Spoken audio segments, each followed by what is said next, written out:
So that's actually completely pointless, what I've just said, because I've just, kind of counted myself and then recounted myself again. So that literally I'd have to create an entire monologue within my own head. And you don't want to hear that, because that's got so many dick jokes in that, we'd never get finished. But, that's a foxy conversation.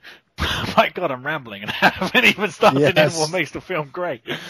That's I think you have to cut some parts of that because I have no idea where you're going. No, I think it'll be fine.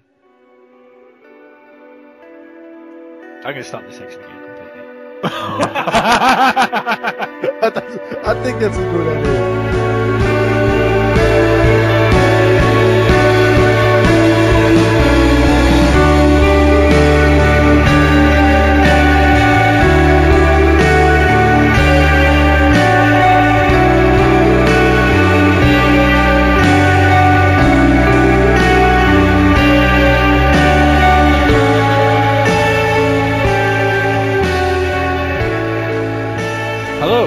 Welcome to the abyssal lair of the radiophonic sea creatures. Pull the gizzards from a rainbow trout, because I, Tokyo Choo Choo, am going to be your host today.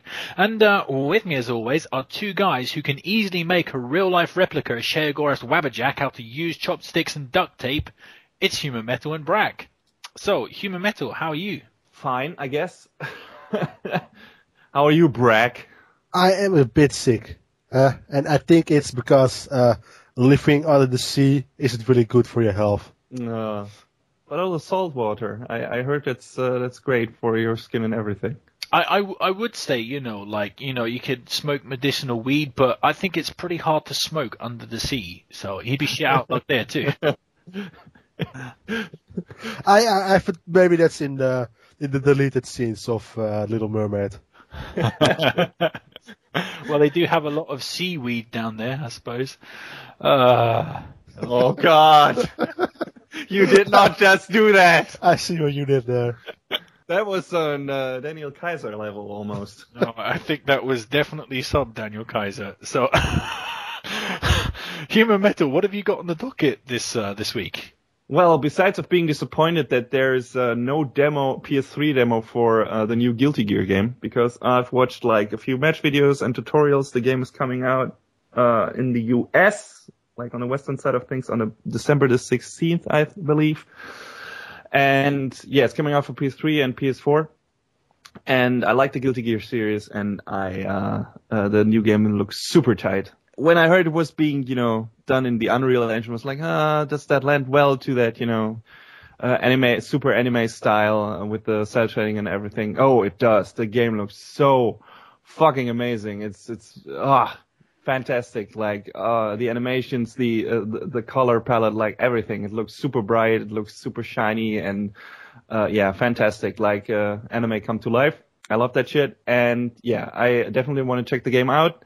And then demo was released just a few days ago, and not available on PS3, only on PS4. Fuck me. I have no interest in Guilty Gear. What? But Really? I think I'm just gonna download the demo just to spite Human Metal. You are such a dick, such a gigantic dick. Yeah.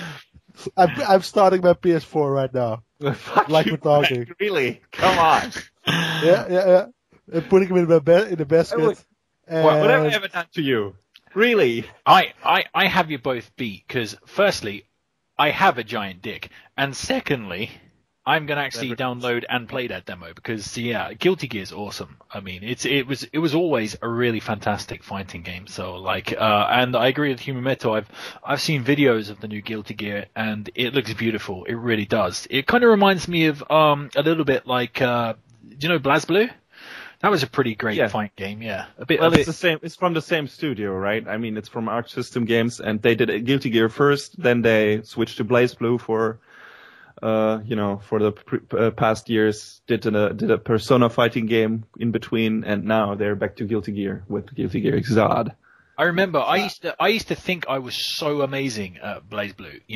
I played the shit out of that game, and then I went to the arcade, and I sat down and I was like playing BlazBlue and beating the shit out of the computer, and then this Japanese kid got like tired of watching me, and then sat in the the machine opposite stuck his 100 yen in. I was like, yeah, I'm going to school this guy. And wow, Jesus, that did not go according to plan. I quickly found out that I wasn't as good as that game as I thought. So, Jesus, those guys can play. You're so lucky that you get that shit in arcades. I mean, that Japan still has those kinds of arcades. Actually, yeah, in the Netherlands, they're just like old arcades with like Tekken 2 on them and like with dust Outrun all over the screen. I think you have to go to Tokyo to find decent arcades. Like they are difficult to find anymore. But I walked into this. I think I actually mentioned it back on a very old episode of the Access Assembly. I went to this place in Akihabara that had like, I don't know, about 100 or so arcade cabinets from like the 80s. Like everything you could ever want to play, like Operation Wolf and okay, I'm struggling to find arcade cabinets from the 80s right now, out of my brain, but Afterburner, Pac-Man? Space Harrier, yeah, Pac-Man was there, like the Bubble series, like loads and loads. It had Smash TV, like loads and loads of arcade machines from the 1980s. I was just like, oh my god, they even had like Wonder Boy. That was just such an awesome arcade. I've got to get back there actually. Maybe take some video camera footage. So anyway, yeah, Human Metal, anything else on the docket before I ramble off? Me and Bragg want to talk a bit about. I mean, this is gonna become the superhero Sea Creatures, but my special power is just having a giant dick, like I said. I mean, seriously. No, you laugh. I really don't know how you want to use that to like beat up a bad guy. Well, hang on a minute. You know, police officers. If you played Saints Row the Third. Yeah, exactly like Saints Row the Third, but it's just attached to yourself. Like, you know, police officers do massive damage with like their nightsticks and stuff. So it's a bit like that. It's like a bouncy castle that won't stop hitting you. The casting for the live-action Suicide Squad movie was announced that we talked about in our previous episode. And the casting is insane. That's what I wanted to say about it. Bragg, do you want to rattle it off real quick? Yeah. Don't you have I'm going to start with Jared Leto as the Joker. It has Will Smith as Deadshot, Tom Hardy as Rick Flag, and Margot Robbie, the beautiful woman from the Wolf of Wall Street, as Harley Quinn, and Jay Courtney as Captain Boomerang. Yeah. And there's even some rumors that are even better. Oprah Winfrey. Yes, Oprah Winfrey as Amanda Waller. That's one of the rumors out there right now, which I would be really happy by. That would be hilarious. Yeah, it would be. Man, talk about some stunt casting there. I don't know. Will Smith as Deadshot. That is, I don't know where that was coming from. Like, not at all. Also, a friend of mine immediately said, Deadshot's daughter is going to be changed to a teen boy now because Will Smith is obviously going to try to put Jaden into the fucking movie. Yeah, he has a daughter too, right? He could put a daughter. Yeah, but his daughter is more into music, and you know he's been pushing his son into movies like from the get-go. Like, so I know what the soundtrack is going to be. Yeah, that maybe too. Oh Jesus, no! Oh God, I went my hair back and forth. Fuck you. Yeah, nobody wants that. I'm anxious to see how Will Smith is gonna, what kind of spin he's gonna put on the Deadshot character. That's really like playing as a semi-professional or douchey rich guy. I don't know. This could be interesting. As a bad guy, which Will Smith, as like in his age, like in his contract most of the time, that they can show him as like a bad guy. Yeah, it always has to be sympathetic because he's Will Smith. So I have no idea how they're gonna do that in like a movie where he's like a serial killer. Like I have no idea how they're gonna do that. Also, that exactly like that would be interesting. Though I guess when you do a movie about all of those guys, he's gonna be this. They're gonna characterize him as this lovable rogue or whatever. I don't know. Yeah, he's gonna be sympathetic because like his daughter is on the line. Exactly. If he doesn't do what they wanted to do, like they're gonna kill his daughter or something stupid like that. That's gonna be in the movie, of course. I think the big crazy douche of the movie and antagonist, if there is any, is gonna be Jared Leto as the Joker because he's the most evil on those lists. On this list, I guess. I think. And most crazy one. I think Jared Leto is actually a good fit for the Joker. Actually, I mean he kind of has that. He was rumored for a while. Yeah, he looks like it a lot. Yeah, he already looks like he could be a good Joker. Definitely in the vein of like Heath Ledger's Joker.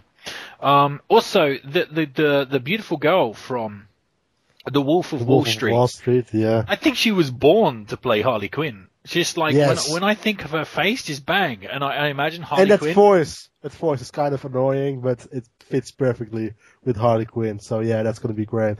Yeah, I think so. That's probably the best casting out of it, unless the Oprah Winfrey is not a rumor. If that's actually going to be in the cast, that's going to be great. It's going to be amazing. Unless they mixed it up and Oprah Winfrey is Harley Quinn.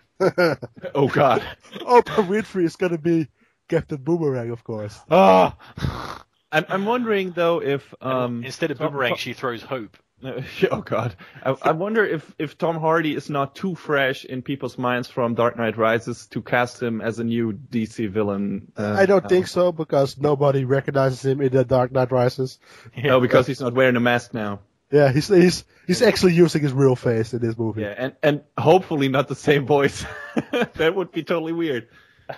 So, Brack, what do you have on the docket this week? We're going to talk about our favorite movies of the year, but I want to bring up one of my favorite new television series of the year, which is Fargo. And Fargo is a lot like the movie Fargo, but it's more of like really a lot of fan service for people that are fans of the Coen brothers. And it's just a great television series. It's really, really dark and really funny, especially the best person in the cast is Billy Bob Thornton, who just plays a really evil son of a bitch. He is so evil that at the end of the series, I thought it was like supernatural how evil he was. But he's just hilarious. It's just such a funny show. And what I like about it as well is that it's self-contained. The series is self-contained, so there's going to be a next season, but it doesn't have any of the same characters, and it has like an entire new story, only in the same world. And yeah, it's just hilarious. Well, it's funny. It's set like before the events of the movie. No, yeah, of the movie well, too, but of the series as well. But it's gonna share a few of the characters, at least one that I know of. It's gonna share one of the characters, but not the same actor. No, because it's set a few years in the past. Like he looks a little bit too old these days for that. Yeah, definitely. But I love the shit out of Fargo, man. It's definitely my favorite TV series of this year's, where it was so perfect, beautiful, self-contained series. It works if you've seen the movie. It works if you haven't seen the movie. I actually only watched the movie, the Fargo movie, after I've watched the TV show, and I liked the TV show more. I thought it was a lot tighter constructed, like more interesting character relationship and stuff. The movie was a bit on the random side, as some of the Coen movies just are.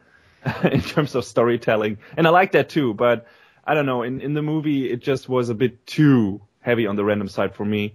And I guess that was the point the movie was trying to make, but just from in terms of enjoying it, the series just felt a lot better and interesting and more thrilling in terms of what was happening to the characters. And, Billy Bob Thornton was a super enticing. Yeah, and it's funny thing is that Billy Bob Thornton's character reminds me more of like Anton Chigurh from like No Country for Old Men.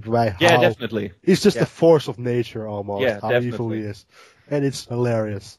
Yeah, it's fantastic. It's a super enjoyable show. Everyone who hasn't seen it, I don't know how actually popular it was in terms of how many people had seen it. I have heard a few people talk about it, but not that many. I think, did it air at the same time as Game of Thrones season 4? I have no idea. I think so. Actually, in the Netherlands, they have a deal with Netflix, so like every new episode is going to be on Netflix like right away after it airs. But definitely, if you have any interested in not only the movies that the Coen brothers make, but just a good quirky crime drama series that has a lot of dark humor in it, super funny dark humor, but it's super entertaining and definitely highly recommended. I'd love to see the Fargo TV series, but it's kind of funny looking. The problem is myself this week on the docket. So I finally got around to watching The Amazing Spider-Man 2 again. So kind of like the superhero phonic sea creatures. To be honest, in the past, I haven't really had so much interest in the Spider-Man movies. I mean, I quite like Sam Raimi's original one in a kind of like Power Ranger-ish kind of Ultraman style, way, but it wasn't really a fantastic film for me. I know lots of people loved it, and I never really got on with the sequels either. I mean, I know loads of people loved Spider-Man 2, but I just thought, it was almost the same as the first one, but with a villain, one of those typical villains that cries and regrets just before he dies and ends up saving the good guy with his last breath, blah, blah, blah, blah. Seen it, done it. Yeah, you've seen it, done it. I've seen and done it as well in Amazing Spider-Man 1. Yeah, exactly. And Spider-Man 3, we all know, famously was a mess. The Amazing Spider-Man, the reboot, I was a little interested in that, but it's like Bragg said, it's basically Spider-Man 2 with a big lizard instead of Dr. Octopus. Yeah. And so it just didn't change the movie at all, so...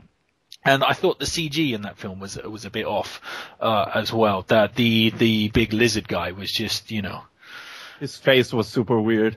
Yeah, it just really wasn't well done. I mean, it was one of those things that obviously looks CG. It's like, and sometimes I find, I don't know, yeah, well, the suspension of disbelief hard to come by when something is obviously so fake looking. But anyway, so it wasn't really high on my agenda to watch The Amazing Spider-Man 2, especially because it doesn't have a particularly great reputation. But I have to say, I quite enjoyed The Amazing Spider-Man 2, but it's it's an incredibly frustrating film for me because it's almost great, but then it really, truly, deeply shits its cacks in the last few minutes. Like, more than any film I've seen recently, it really poops the bed.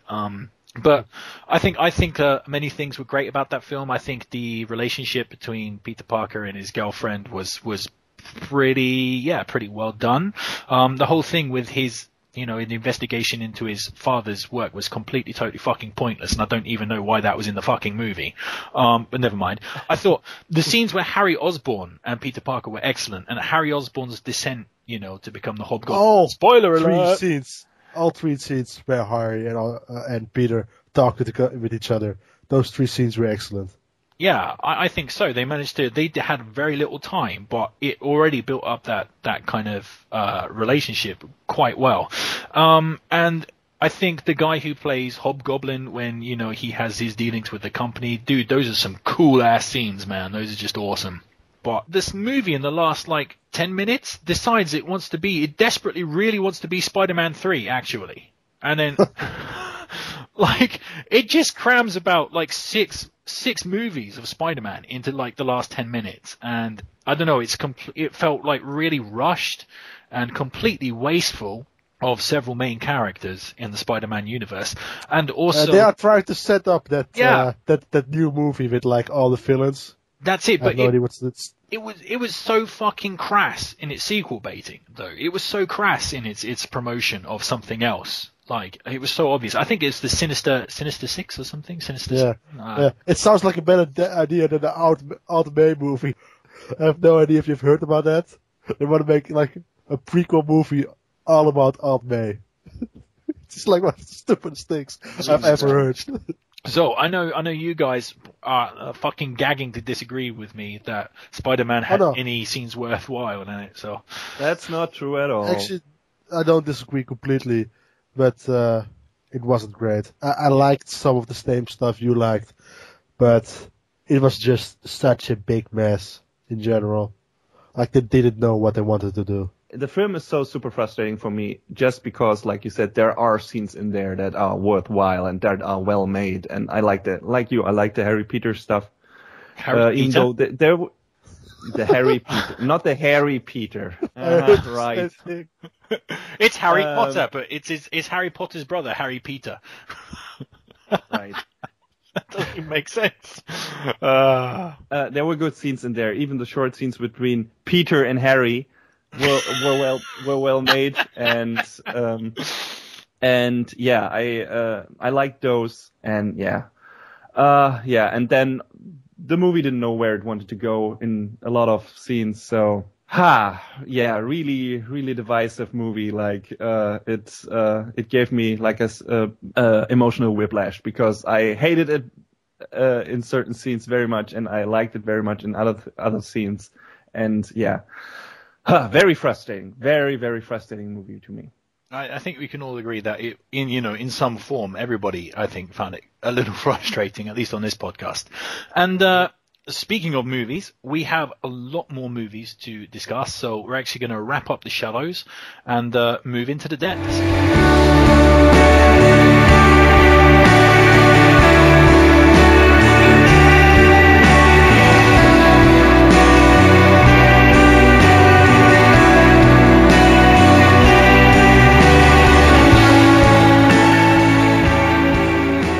Welcome back to the depths. So today on the depths, we are going to be talking about our best movies of the year.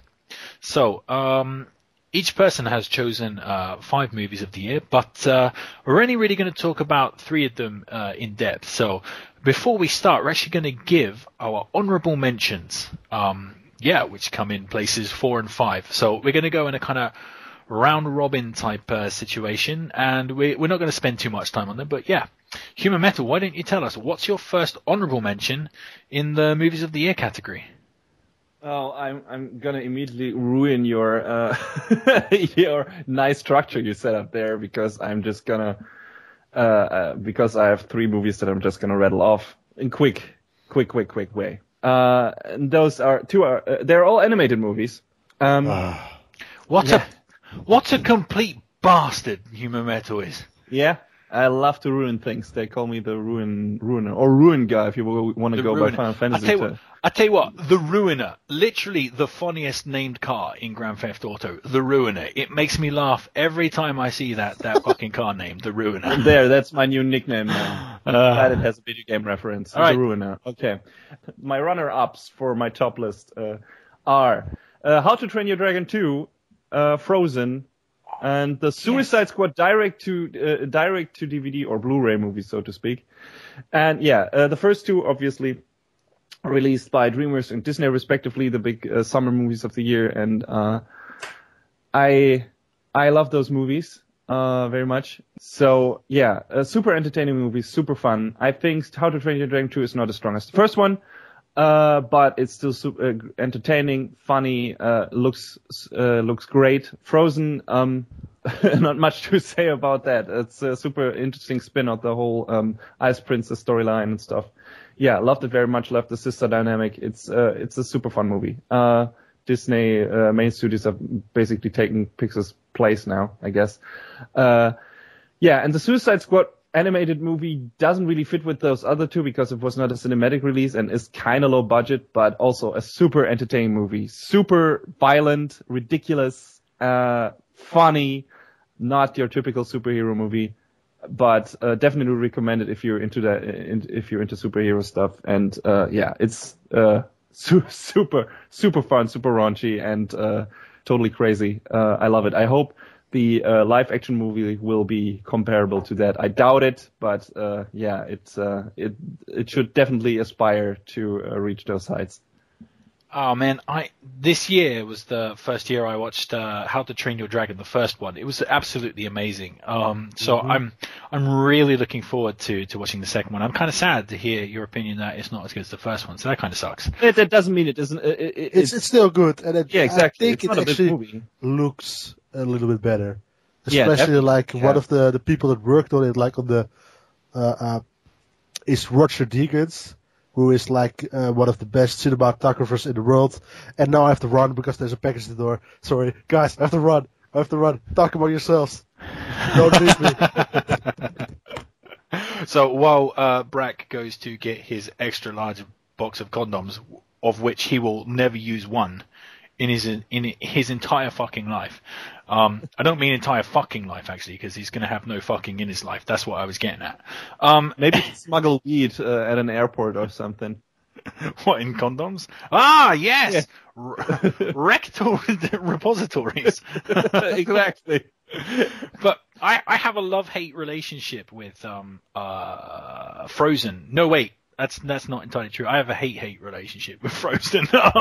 Simply because my daughter watches that film every 5 minutes. Like, if I leave my PlayStation 3 unguarded for more than 5 minutes, my daughter will actually have fucking the Frozen DVD in the player. Like, and every time I go anywhere, like I'm walking around the house, I can always hear someone singing, "Let it go, let it go," and I'm like, oh my god. Shut up! Yeah, you're dealing with a guy who loves really dark alt rock, like, you know, Slit Your Wrist, like fucking Joy Division or the Twilight Sad. The last thing I want to hear in the morning when I wake up on a Sunday is but fucking you don't get Let the It Go. meaning of Let It Go. It's Let It Go of life. It's about somebody on the edge of suicide. Yeah. So it's really dark, actually. Yeah, you just have to reinterpret it. Well, maybe. I like to listen to it when I'm watching porn. Enough said. Well, should she like grab it harder instead of letting go? So, Brack, now that you're back, how about your runners-up? My runners-up are Gone Girl and Snowpiercer, the most Korean movie of the year, the most South Korean movie of the year, because it's just fucking weird, but it's amazing. It's really a good sci-fi mixed movie, and I think it was one of like the most unique experiences I had this year. And Gone Girl is just like one of the best thrillers with like one of the few surprising movies of the year, like with their story, where it goes. And it wasn't surprising to me because I read the book, but I still really liked it. And it was just like, it has that great David Fincher style, like, and pacing and editing. So go out and watch that. It's like a great movie. It's a great date movie. If you're just married, it's a great movie if you're just married. Well, that ain't gonna happen anytime soon. Well, I am married, so I actually quite like to see Gone Girl. I think it's been a while since David Fincher has been really good, in my opinion. I know loads of people love The Girl with the Dragon Tattoo, but I didn't like the Girl with the Dragon Tattoo that much, but I really liked Social Network. oh yeah, shit! I always forget he did The Social Network. Probably because it doesn't have anybody getting murdered in it. That's probably why. But, but yeah, The Social Network was actually pretty great. Yeah, see, it proves that Andrew Garfield can actually act. So I guess I'm going to go next with my two runners-up. The first runner-up would be All You Need Is Kill. I'm gonna keep calling it that because that's what it was called out here when I went to see it in the cinema. That's the good name. That's the name of the book as well. Yeah. So that's the name. It fits way better. Yeah, that was a pretty fun science fiction film. I mean, it had some faults. Those aliens are basically the most fucking generic aliens you could ever possibly think of. I mean, seriously, what are you thinking? Get a better designer on board. But the whole also again Mothership and Yeah. and Yes. last third, was a bit predictable. If there's one thing that human metal hates, it's motherships. So he just hates his mother basically and ships. That So- is not true. But Take that back, you stupid piece of shit. I don't offend his mother. So basically, The Binding of Isaac would be like the worst game ever for human metal because he's a fucking mama's boy apparently. What? How did we get from here to there? And back again. We're all hobbits. So yeah. Anyway, we're rambling. I don't doubt that you have hairy feet. Yes. Hey, I got hair all over the place, baby. Gives the girl Except for something your to hold on for. It's a jungle out there. Yeah, Except for on the top of your head. You bald fuck. Well, one day it was actually that's how I went bald. Actually, like literally, it was like some weird genetic experiment. My hair literally crawled off my head, like, and just relocated to other places on my body. It was that, and that was puberty for me. Anyway. Okay. Thanks a lot. Okay, All You Need Is Kill, basically. The whole Groundhog Day thing was awesome, and Bill Paxton was in it. Shit, Bill Paxton's just fucking great. So yeah, the whole film was just a shit ton of fun. The other runner-up would be The Wolf of Wall Street, which was incredibly funny. Again, it had a slight fault by being about 30 minutes over length, but you look at the movie and where do you trim that 30 minutes? It's not easy to find a place to trim from The Wolf of Wall Street, but it definitely was a bum number. But yeah, it was just... It actually fits the movie as well because the movie is all about excess. And then they do the same with like the movie itself, making it overlong. So yeah, it fits. Yeah, I guess you're totally on point there. But it was incredibly funny. I think the scene where the guy's like shouting something about women's shoe while smacking his shoe on the pool table. I mean, Jesus Christ, that had me laughing so hard I was crying in the cinema. I mean, it was so funny. And yeah, just one of the funniest films I saw this year, and just proves that Martin Scorsese recently, I really feel, is on fire. I mean, it's like he's entered a second golden age in his career, so he's doing. I have the feeling that Martin Scorsese was never not on fire, in my opinion. Yeah, like that guy hasn't made a bad movie like in his career, and he made like 60 movies or something like that. Anyway, so we're going to move on to the main event because we've already rambled probably way too long about our backup movies. So coming on to the first movie on the movie of the year list, and that's going to be one of mine, and that is Captain America, the Winter Soldier. So yeah, I really loved the Captain America, the Winter Soldier. For me personally, it's definitely one of the best, if not the best, superhero movie that I've seen. I'm struggling to think of a superhero movie I thought was better. I think obviously the Nolan Batman movies are pretty close, but like I would give the Nolan, if I was to score them, I know scores are kind of redundant, but I would give them. Yeah, scores are redundant. So don't do them. Yeah, all right. Let's not go into the whole scoring business. But basically, the Nolan Batman movies and the Captain America would get the same score. I mean, I like them completely the same, like on the same level. So it was really great. I think the action scenes were absolutely fucking excellent. Really, really well designed. It was almost like until the kind of the crazy ass blow everything up ending. It was almost like Captain America had entered the world of Heat. It was like Heat, but with superheroes. It was amazing. But the action scenes were just really choreographed and really well done. I think the whole spy thing was a different road for the superhero genre to take, and I'm really glad they did that. And it was just badass, man. It was just fucking badass. It was just a great, great time. And yeah, it really shocked me because I really did not like the first Captain America at all. It was a breath of fresh air and an easy pick for a sequel that totally betters the original in every conceivable way. So how about you guys? What did you think of Captain America, the Winter Soldier? It was good. That's all I had to say about it. It wasn't spectacular to me. I really liked it, but I haven't seen it a second time. And I might do it still this year, but overall I think it's really a lot better than like the Marvel movies of last year, especially Thor 2, which was kind of a piece of shit. It was a really fun movie. It wasn't really all that surprising to me. I think it really goes downhill in the third act, like a lot of the Marvel movies, especially because just like giant action scenes that don't make any sense and that don't really fit that well with the tone of the rest of the movie. But in general, I think it's one of the better Marvel movies of the year. Yeah, I agree with you. The third act is definitely the weakest portion of the film, without doubt. And I think they should have.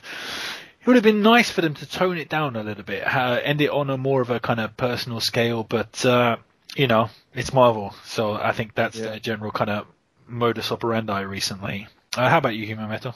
I enjoyed it quite a lot, except for, the final act, which was, a lot of that movie was predictable and stuff, but also which is not the movie's fault, but I got the big twist of the story in the movie. I spoiled myself by watching, the corresponding episode of Agents of S.H.I.E.L.D. beforehand, and thus, the movie was kind of lacking anything surprising for me. And, I enjoyed the action scenes and everything, but I always knew where the movie was going to go, and that, that left a bit of a flat impression on me. So, aside from that, like I said, like I've already mentioned, well directed, well shot movie. I have to say one thing. Captain America, the Winter Soldier is so good that it made Agents of S.H.I.E.L.D.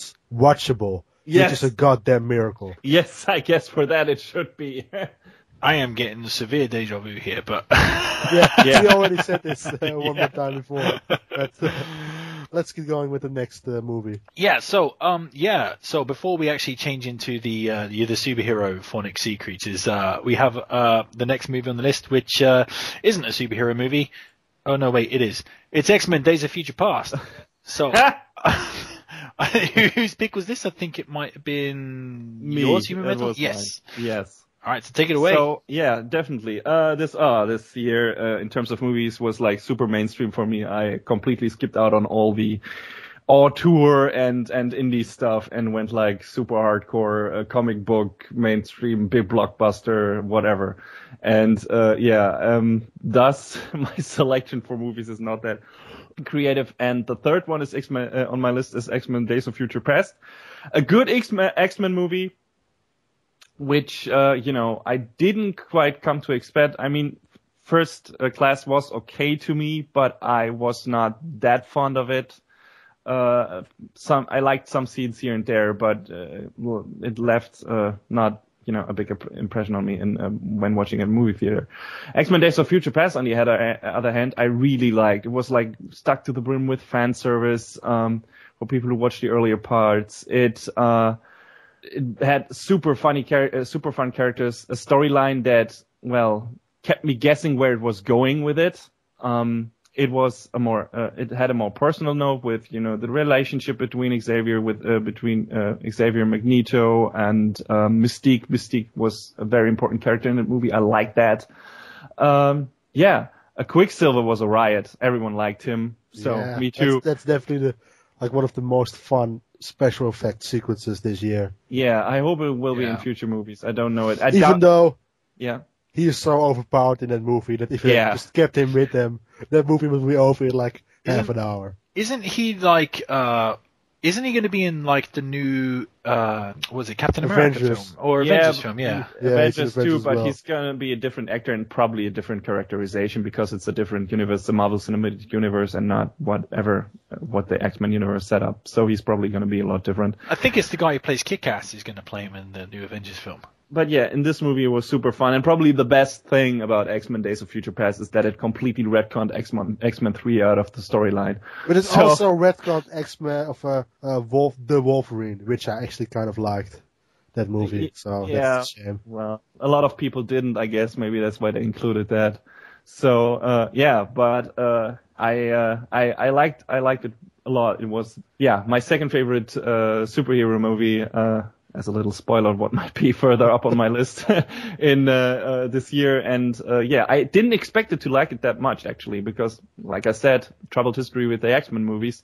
And it's definitely was entertaining from beginning to end. Like Captain America 3, it gets a bit weaker in the final third. But I preferred the action sequences, actually, in the third act of X-Men First Class compared to Captain America. Yeah, definitely. And I would disagree slightly with you, Human Metal. Okay. Fight! Here's why X-Men Days of Future Past isn't on my list and why Captain America is. So, I like Days of Future Past. Don't get me wrong, I thought it was a solid film, but I think it was only equal to First Class. I mean, I didn't have any particular good feeling about First Class when I watched it because X-Men 3 shit the bed quite badly, and then you had the Wolverine Origins films, which oh my god. After I watched Wolverine's Origins, I was just like, dude, I'm done with X-Men. Yeah, Wolverine Origins was horrible. Yeah. But the Wolverine was actually pretty good. I haven't seen it yet. I hear most of it takes place in Japan, so that's pretty cool. Yeah, Days of Future Past, First Class really shocked me, actually. I watched it without expectation, and it was just awesome. I thought Michael Fassbender was just amazing in that film. So I was really looking forward to Days of Future Past, and got around to watching it. But I feel it had too many characters with too little dialogue and too little point. I mean, you were saying about the action sequences toward the end. Where the future X-Men, the characters from the original movies are fighting, there's almost no dialogue and their battles are kind of meaningless and not particularly exciting or well filmed because there's no time to actually spend. So I thought that sequence was completely redundant and not well done and boring to watch, quite frankly. See, I disagree. That's like one of the big points I disagree with, because I think actually the action sequence in the future, especially the ones with the girl who creates portals, that's cool. Are really, really creative and really fun to watch. Yeah. And it also has us seeing Halle Berry die like a couple of times, which is always good, because she's probably the worst like actress in this entire franchise. She's horrible as Storm. Let's be honest there. Well, yeah, I guess so. I mean, that's always a kind of pleasure. But I can't be swayed. I didn't enjoy the action scenes in the future, and thought they were kind of bland. Apart from that girl with the portals, that was pretty cool. Credit where credit's due. That was cool. But I enjoyed the whole thing, with Michael Fassbender and the baseball stadium type stuff. I thought that was like pretty freaking awesome. But I don't know. I think perhaps the crux was with Captain America. I had no expectations. With X-Men, my expectations were really high. Really, really high, and I don't think it met my expectations. I mean, that's my own fault. That's not the movie's fault, but it definitely affected how I felt for it, how I felt about the film, and is another kind of indicator of why it's dangerous to have really high expectations for stuff. Mm-hmm. So, Brack, any more thoughts on X-Men: Days of Future Past before we move on? No, one thing is that the continuity in X-Men movies is just one big shiny mess right now. It doesn't make any sense. If you really, really want to think about it, it's filled with giant plot holes. Yeah. Like Kitty Pryde gets like a new superpower out of nowhere. It doesn't make any sense. Pretty weird. But if you don't think about it, it's just a lot of fun. Or why is Professor X, damaged in First Class, but then walking around in X-Men 3? Yeah, don't think about it. Yeah. That's what X-Men 3 didn't happen. Let's be honest. That's what they want us to say. Now. Yes, it literally didn't happen. That's a great superpower, to remove X-Men 3 from your franchise. So Bryan Singer is one of the mutants. Yeah, he removed the Brett Ratner movie. It never happened. Well, let's face it. I think most people forgot about it 10 seconds after they watched it anyway. Oh no, I don't think so. I think a lot of people were just really pissed after it happened. So we're going to move on to the next film on the list, and that's one of Brack's, and that would be Boyhood. So Brack, take it away. Why is Boyhood on your list? So I just put it there to get myself some indie cred compared to the rest of you guys. Hey, no, isn't this about a boy who becomes like some kind of mutant or something and can fly around? Nope, that's another. And he doesn't even live in the hood, so the name doesn't make any sense. But but does it have a third act where everything blows up? Not really. Or you just lost Human Metal? Yeah, I think I lost Human Metal. He's gone. Sorry, Human Metal. No, Boyhood. Where are my explosions? Boyhood is a really unique movie. It's about growing up, and it follows the life of this one boy from like age 5 to age 18. And I mean, it really follows him. It doesn't have it keeps the same actors. They started filming like, I don't know, like 18 years ago, and then they just finished like last year. So it's really unique that they filmed like a little part of the movie each year. And the reason why it's so special to me is because it's really relatable, because the actor, he plays like the same age. He's like 1 year younger than me. But a lot of the stuff that happens to him in a movie is really like the same stuff that happened to me when I was growing up. So it was very relatable, because like when he was like 12 and he was like really excited about the last Harry Potter book. That exact same thing happened to me when I was that age. So that's one of the reasons why it's so unique. And I think like everybody like that's like 18 right now, or 19 or 20, they're gonna be find this movie really emotional, because it's just like a lot of what they experienced in their life they're gonna see on screen. So yeah, it's a really unique movie, like one of a kind, because the way it's filmed, it's really special as well. But it's just the performances and the story it's just great. Fucking A. I really, really want to see that film. The reputation backing it up is massive. I mean, it's like one of the highest rated movies like ever on Metacritic, like ever. I think it might actually have like 100, or if it doesn't, it's like 99 or 98 or some shit like that. No, it doesn't have 100. I just checked it. It has like 100. Yeah, 100 score on Metacritic. You literally can't get no better. Literally. So, yeah, so I just really, really want to see that film. It totally looks like my cup of tea. I know we end up talking a lot about superhero movies and SF movies and stuff on the, I was going to say the Accent Assembly there, but, the Radiophonic Sea Creatures. But I am actually a huge fan of like human dramas and stuff. They're actually, I tend to watch more of those than I do those comic book movies, but actually we tend to talk about comic movies a lot more on this podcast for obvious reasons. Human metal insists. Not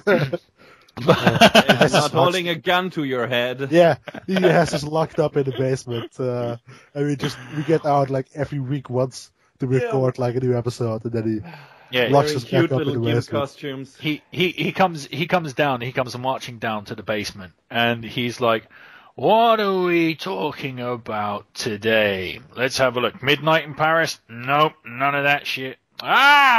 Superman Returns, yes." Hey, you brought up Superman Returns in the last episode. No, I didn't, because that got cut out. Oh, all right. Trade it wasn't in the episode I listened to. Yeah, but I'm really looking forward to Boyhood, like really seriously. And bizarrely, one thing I thought was really interesting. You know, they cast a kid and they cast Ethan Hawke as his dad, but as the kid grew up, he really spookily started to resemble Ethan Hawke, like really badly. Yeah, he does a little bit. You know what's funny, actually, that Ethan Hawke doesn't age at all. Like, he looks the same in the beginning of the movie and at the end of the movie. They just gave him like an awful mustache to make him look older. And you can't say the same from some of the other characters, like Patricia Arquette, like time hitter, like a hammer, because she looks really good. She looks gorgeous in the beginning of the movie, and not so much at the end. So that's really, I feel kind of sorry for her, but yeah. Also, maybe they use one of those aging up programs they use in CSI or whatever to pick the boy for the role. To like, let's find a boy that will look like Ethan Hawke in a few years, and so it's believable that he is his son. Maybe they use that. Yeah, well, they definitely succeeded on that front, because that's crazy spooky. So I think he might actually have been Ethan Hawke's illegitimate son. Maybe the origins of the movie go back 8 years before the movie started. You see what I mean? Yeah. Yeah, Ethan Hawke only wants to spend time with him when he can make a movie. Otherwise, like in the movie, he's like Will Smith. He's like. Yeah, I'm also really interested in Boyhood. Like, I've got a lot of movies on my list that I still wanna, that I for some reason haven't watched yet this year. Maybe because I want to watch them with a few of my friends, but fuck them. Now I have this list, and yeah, but whatever. I want to watch, still need to watch Her, and yeah, Boyhood and Grand Budapest Hotel, because you guys were talking about it so adamantly and stuff. So talking about Grand Budapest Hotel, Choo-Choo, what's the next movie? It's Gravity. Oh fuck! I thought Grand Budapest Hotel was on the list. No, it's Gravity. But those two films are incredibly similar. Yeah. Not at all. So maybe the sequel of Grand Budapest Hotel is they're making a hotel in space, but let's not get into that. Let's get into fantastic science fiction film, which, as I already said, is Gravity. So this would be my number 2 pick for the year. So a lot of people are immediately oh, Gravity didn't come out this year. For some reason, I'm using my Brack voice now. It came out last year. Just wanted to say that, so. It's accurate. Yeah, exactly. So, but the thing is, I live in Japan, so everything's on a delayed release schedule. So if Gravity was actually released out here in January, I really wanted to go see it at the cinema, but unfortunately I just couldn't. So I actually picked it up when it came out on Blu-ray, in the summer. So that was the first time I saw it, but the earliest time I could have seen it was in January this year. So Gravity is, I think, just a phenomenal movie. Like, immediately, as soon as I watched it, I knew I just watched sort of like one of the best space movies of all time that I'd ever seen. It's really hard to do anything new in movies these days. I mean, it really has come to the point where you feel like you've seen it all, and then something like Gravity comes along and smacks you in the face and introduces cinematic language that you've never seen before. It really is an incredible feat of filmmaking. A real kind of, it's like, reminds you of the magic of movies, you know, like the kind of the great illusionists that are movie makers, because, you know, there are so few cuts in that movie.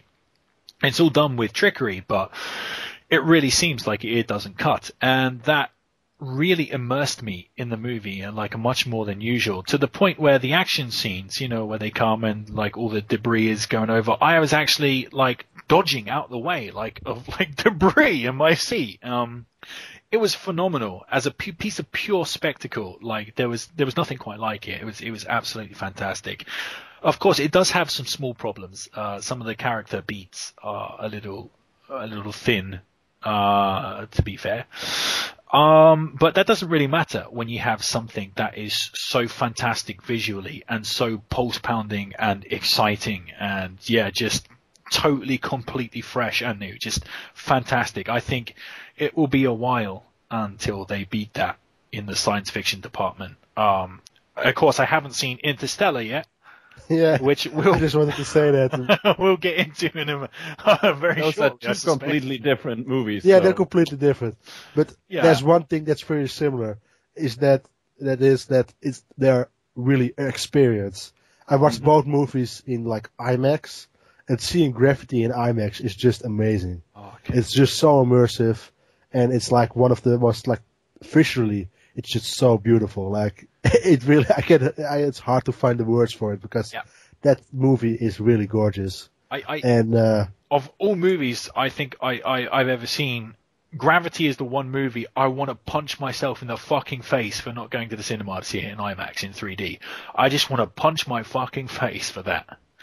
Yeah, I want to punch your face for that as well. I want to punch your face just in general, but carry on. Because you're jealous of me seeing Gravity in IMAX. I know. This is exactly it. Yeah, you fucker. But yeah, there was like moments in that movie where you're just like, oh wait, I haven't breathed air for like 5 minutes, because that's how tense this sequence was. But that's really special. It's really special when you watch a movie with an entire huge crowd of people, and you don't even hear like a single sound from them. Just see the movie. It's just a great experience, and story-wise, it's pretty good as well. That's not really the thing that brought me to it, but I like the characters, the few that there were, and the story in general. That worked for me, but that wasn't the star of the movie. I think the star was like the editing and the cinematography and like the special effects that were the star of that movie for me. How about you, Human Metal? What did you think of Gravity? I fucking loved it. If this hadn't come out over here in 2013 instead of 2014, this would have made my top list this year as well. Me too. Fucking fantastic movie. I didn't watch it in IMAX, but I watched it in 3D on a relatively big screen. And I hope, I don't know how to do that, but I would like to get it back into a 3D movie theater somehow. That I don't know if there are theaters that bring back older movies or show like Blu-rays in 3D on the movie theater screen, if like a program cinemas or something like that, where you can request shit like that, because I want my parents so much to see this movie. I think they would love the shit out of it. But I don't want them to see it just on the TV screen in 2D. I want them to have the whole big experience, like the breathtaking, because I think this movie makes work, the best use of 3D I've seen in, I don't know, since that gimmick just got introduced to movie theaters again. It looks so good. it's like, especially the first person view scenes and stuff, like it takes you on a ride. It makes you feel like you're actually in space and shit. It's amazing. It works so well with the visual language of this movie and the direction. And yeah, I want them to see this on a big screen. I don't know if this is possible, and if I missed my chance to introduce them to this amazing movie that way, which makes me a bit depressed. And to clarify how much I like this movie, I have to describe one detracting factor from my movie going experience, which was we had this one guy two guys sitting behind us, me and my friends, and that one guy explained the whole fucking movie to his friend. Every scene that happened, he said, "Oh, this is what happens. Oh yeah, now she's doing that. Oh, she's doing that."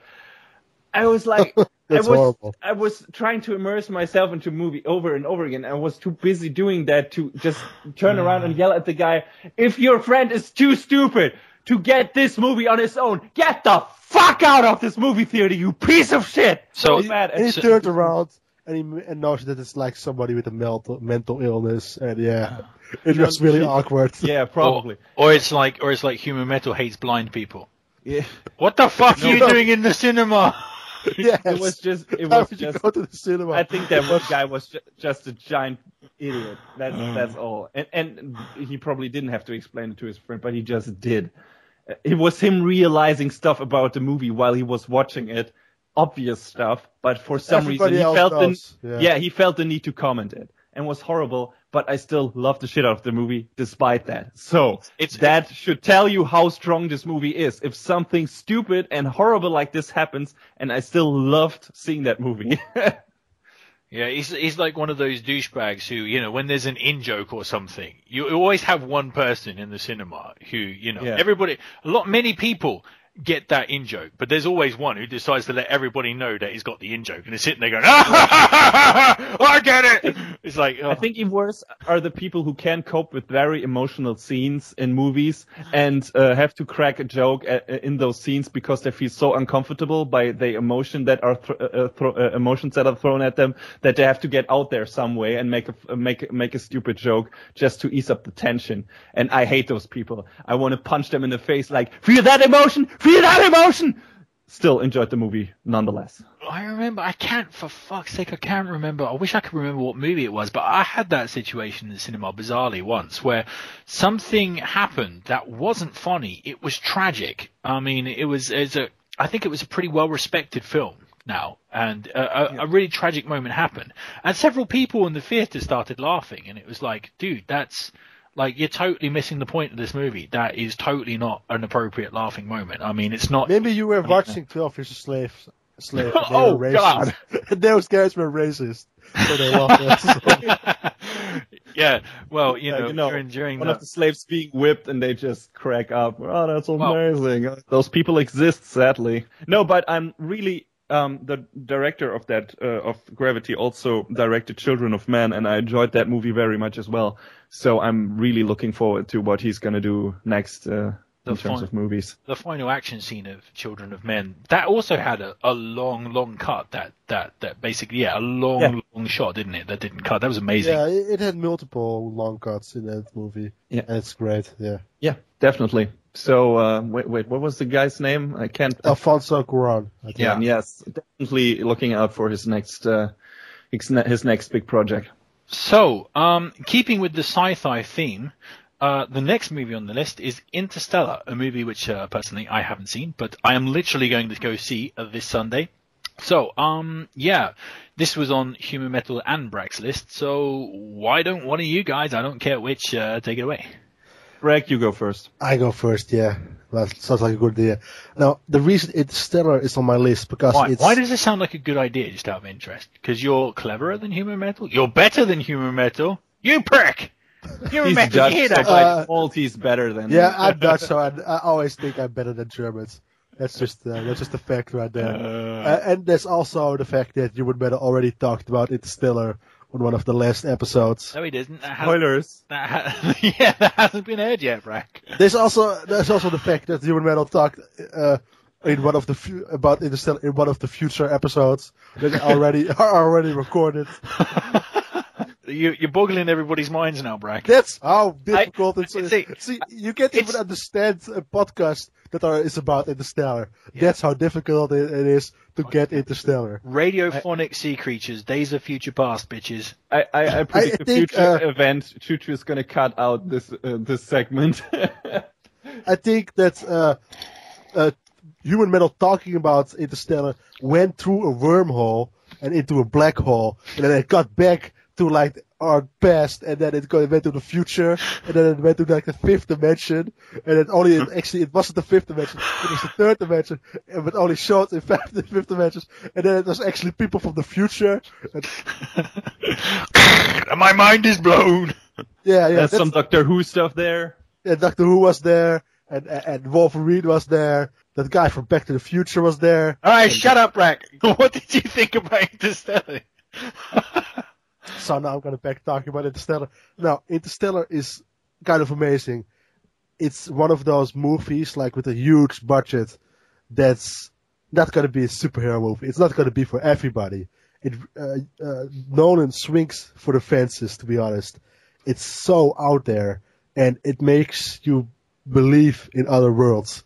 Like, no, that sounds really crazy, but there is like a section of like the middle act of this movie that's just wonderful and amazing, and it's so creative, and the science actually isn't all that crazy. It's actually kind of realistic at some points. It's just so wonderful, and like, I'm just watching with wonder at what they're going to show next, and not wanting it to end.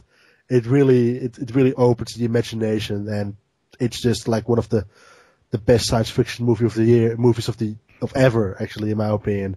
Especially like how it's hard to talk about Interstellar without spoilers. Because I watched the movie without seeing any of the trailers, which I think is the best way to watch it, because I had no idea of some of the casting even. I only knew that Matthew McConaughey was in there, and it was Christopher Nolan movie, and Matthew McConaughey would take his shirt off in space. Okay, that scene doesn't even happen. But it's just a wonderful, like, creative science fiction movie with beautiful cinematography and just some wonderful moments that will explode your mind. And Matthew McConaughey is great in there as well.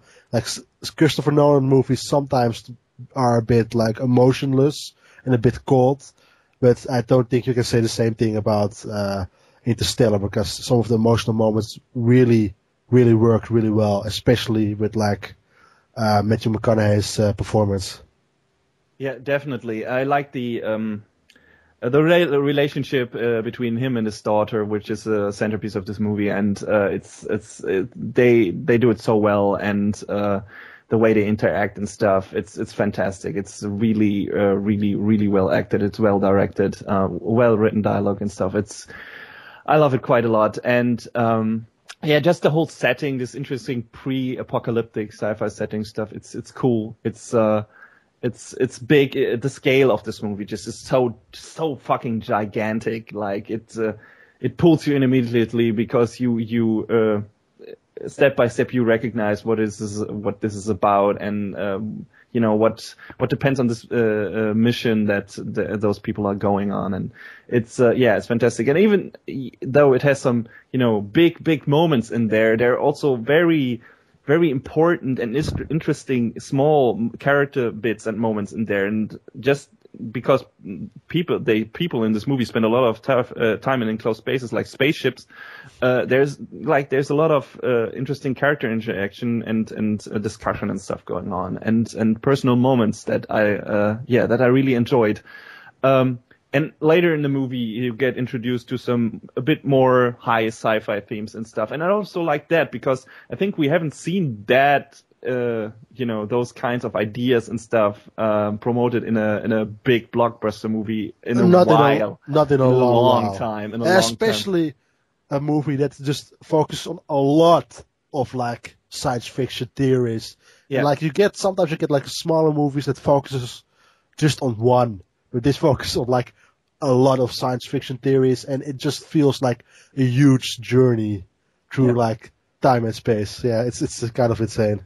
Yeah, exactly. And the direction and the pictures you see, like basically work in conjunction with that. Like they fit perfectly. And hey, I even like the weird, clunky robot designs because a lot of people didn't like those, but I liked them because they were something different. They were totally like, you haven't seen something like that. Like it feels like totally retro. And at first when you see it, like, what the fuck is that? Is that a moving refrigerator or something?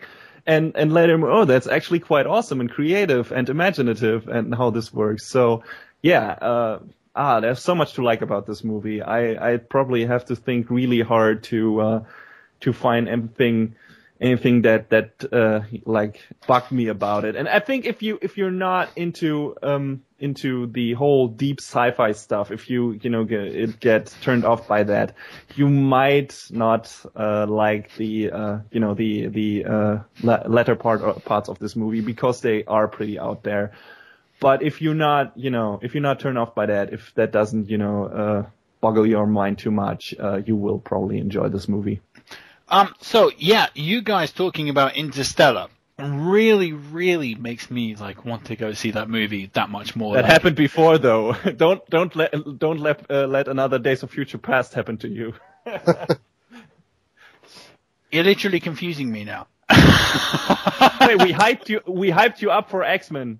And then you didn't like it that much. So. That's right. Just go in expecting the worst movie of all time. Exactly. I expect the worst Christopher Nolan movie you will ever see, and yeah. Well, according to you, that's fucking The Dark Knight Rises, and I love that film. Well, then we have a conundrum, don't we? Yeah. Well, then you might hate this. I will go in expecting Paul W.S. Anderson's Soldier. I have no idea what movie that is, but still. Kurt Russell. Yeah, Kurt Russell. You don't want to know what it is, Bragg. Trust me.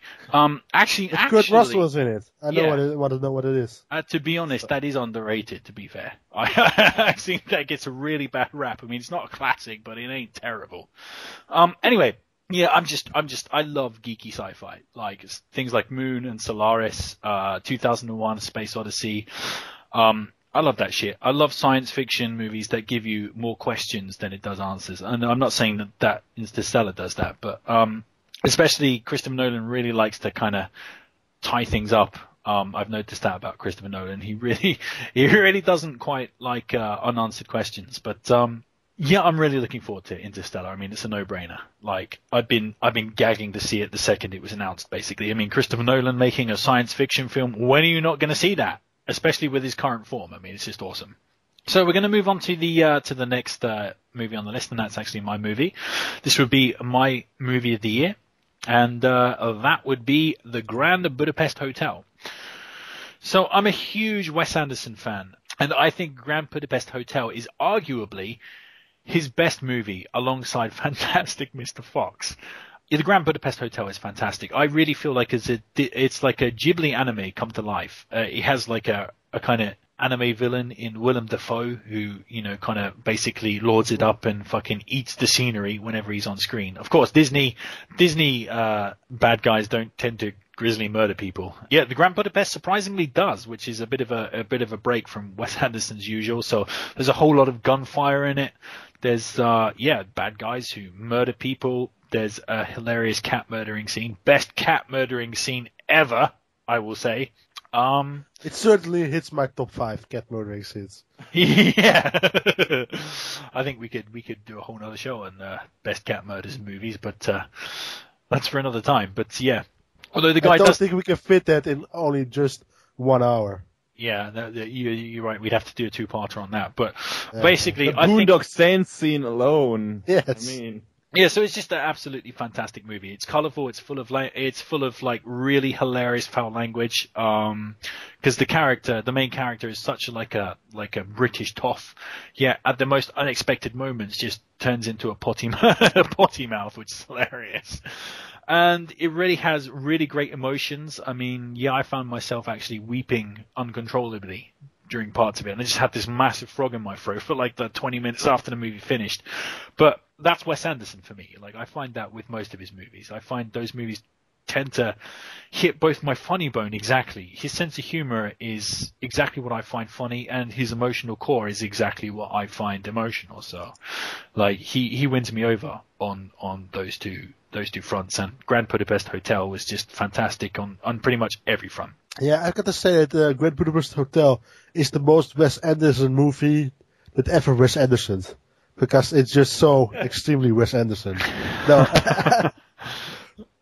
It's probably the most well realized version of it, of like the Wes Anderson style, with like his cutesy like editing and his like direction, and like using like models for instead of like the actual buildings. Like a lot of that stuff really works well in this movie. But I'm not the biggest Wes Anderson fan, and he only makes movies for people that are huge Wes Anderson fans. He really doesn't really change up his style, which I think is okay, because he's the only one that does it as well as he does. So why should he? But it's a good movie. I can't really say that much about it, but I really had a good time with it, and I think it's one of the better Wes Anderson movies. Yeah, I think Wes Anderson is admittedly very niche. I mean, I think The Life Aquatic is one of his like specific, most niche movies. I mean, those effects of the sea creatures and stuff, many people just can't get past that. But me, I think they're hilarious and charming. But many people just can't deal with those stop motion effects.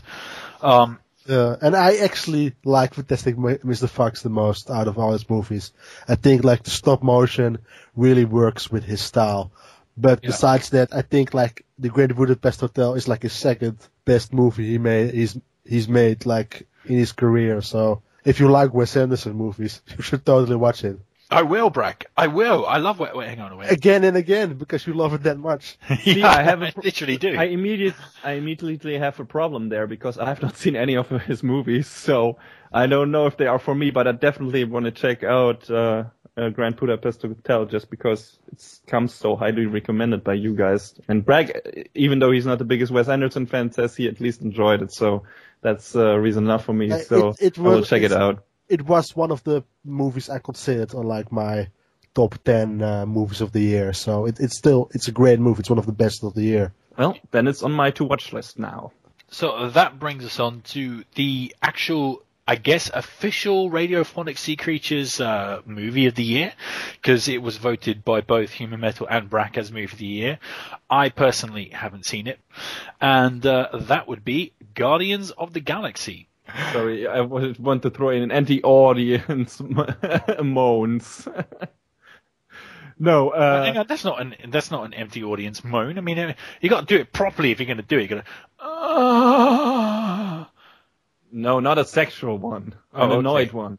Guardians of the Galaxy. Why? Comic Metal. He's such a fucking prick. Yeah, but Guardians of the Galaxy, easily the most fun movie of the year for me, from beginning to end. Sympathetic and funny, rough, douchey cast of characters.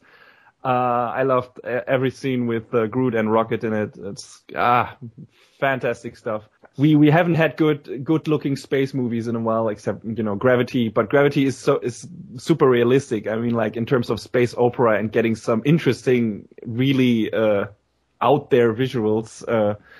But yeah, Guardians gets some really interesting space stuff with Nebula and giant creatures that have a space colony inside their head. What the fuck? And shit like that. And yeah, so imaginative stuff like, and it also has a more satisfying and surprising climax than Cap 2 and Days of Future Past, in my opinion. So that's why it's ranked higher than those movies as well. Yeah, I loved it a lot. I think it was a super entertaining movie. I laughed a lot. I didn't cry a bit, but I got a bit sad. And yeah, I was definitely entertained. Bragg probably agrees for the most part with me. Yeah, I'm just going to say how much I agree with you. No, Guardians of the Galaxy is probably just the most fun I had at the theater this year.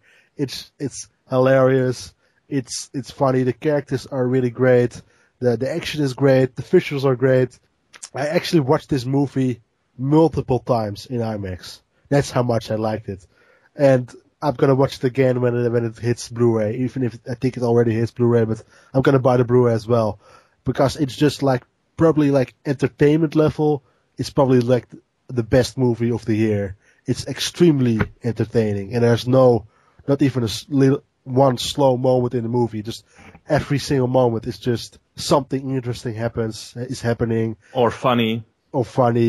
Or just like a beautiful like visual, or like some good action. Like, there's not a single moment in that movie that is wasted. And just, I felt like a 5-year-old like kid watching it. Like, this is the way I think like kids watching Star Wars for the first time, where like back in the day, this is how they felt like watching Guardians of the Galaxy. I think it might be like James Gunn like walking up to J.J. Abrams and screaming in his face, "Now what? What do you got, J.J. Abrams? What's that stupid lightsaber? That's not as cool as this." Like, that's how it felt to me. Yeah, definitely. I mean, the new Star Wars movie is obviously going to be a completely different movie, because this is more like I don't know, dirty dozen misfit thingy set in space, but it's like Star Wars. It's like Star Wars if everybody was Han Solo.